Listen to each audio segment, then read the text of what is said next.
आदाब दोस्तों, मैं हूं शहजाद आलम बरनी। आप देख रहे हैं द बरनी शो।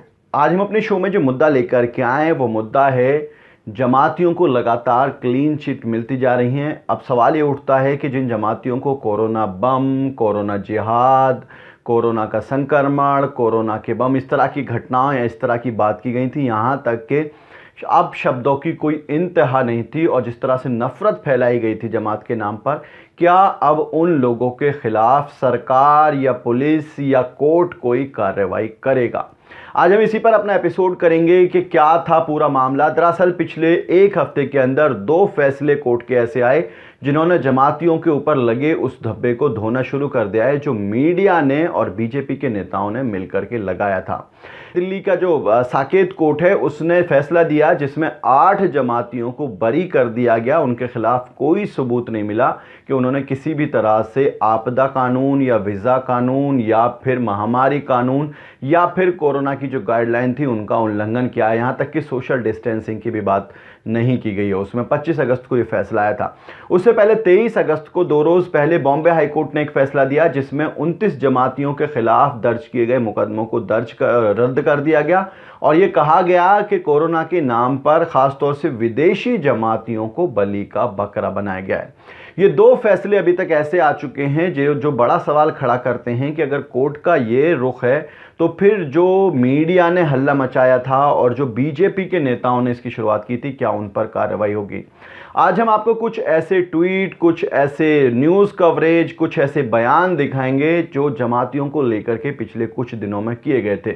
खासतौर से दंगल गर्ल से शुरुआत करते हैं। आमिर खान ने जिसको पहचान दिलाई, जो जिनको पता चला जनता को कि कोई फोगाट फैमिली भी हुआ करती थी, एक बड़े लेवल पर फोगाट फैमिली को रिकॉग्निशन मिला दंगल फिल्म से। उसी की एक मतलब जो रियल कैरेक्टर है बबीता फोगाट, आजकल बीजेपी की नेता हैं, उन्होंने 2 अप्रैल 2020 को एक ट्वीट किया। जो ट्वीट आप ये देख सकते हैं, हम एक एक स्क्रीनशॉट आपको दिखाते हुए चलेंगे। 2 अप्रैल 2020 को ये ट्वीट किया गया था जिसमें लिखा गया था, फैला होगा चमगादड़ों से तुम्हारे वहां, हमारे हिंदुस्तान में तो जाहिल सुअरों से फैल रहा है। Hashtag Nizamuddin idiots. ये इस तरह का जो है ये ट्वीट किया गया था बबीता फोगाट की तरफ से। उसके नीचे चलते हैं जी न्यूज़ को। आप जानते हैं कि किस तरह का कवरेज और किस तरह का कैंपेन जी न्यूज़ की तरफ से चलाया जाता है। जी न्यूज़ उत्तर प्रदेश की तरफ से एक फेक न्यूज़ फैलाई गई थी जिसमें कहा गया था कि फिरोजाबाद में 4 तबलीगी जमाती कोरोना पॉजिटिव पाए गए। इन्हें लेने के लिए पुलिस मेडिकल टीम पहुंची तो टीम पर पथराव हुआ। हैशटैग फिरोजाबाद, हैशटैग जमात, हैशटैग कोविड-19। जिसके बाद फिरोजाबाद पुलिस ने बाद में उसमें सफाई दी और कहा कि इस तरह की कोई घटना फिरोजाबाद में नहीं हुई है।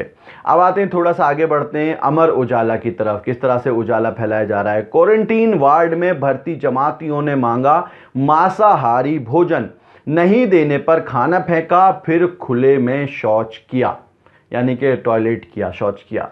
इसको भी बाद में पता चला कि ये भी फर्जी न्यूज़ थी, इस तरह की कोई घटना वहाँ पर नहीं हुई थी।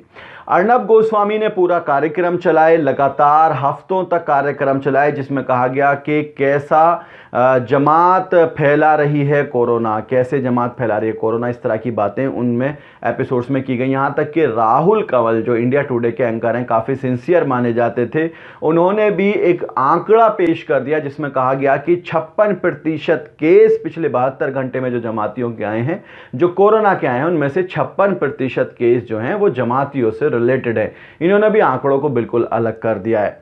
उसके अलावा अमीश देवगन आर पार में बाकायदा जमातियों को लेकर के खुलासे किए गए, इनकी तरफ से भी बड़े बड़े। सुधीर चौधरी को आप कैसे बोल सकते हैं, उनके तो डीएनए में ही जो है थोड़ी सी मतलब मुझे लगता है कि कुछ तो है डीएनए में जिसकी पर्दादारी है। जमात की घटिया हरकतों की कहानियां इन्होंने बाकायदा बताई अपने डीएनए में।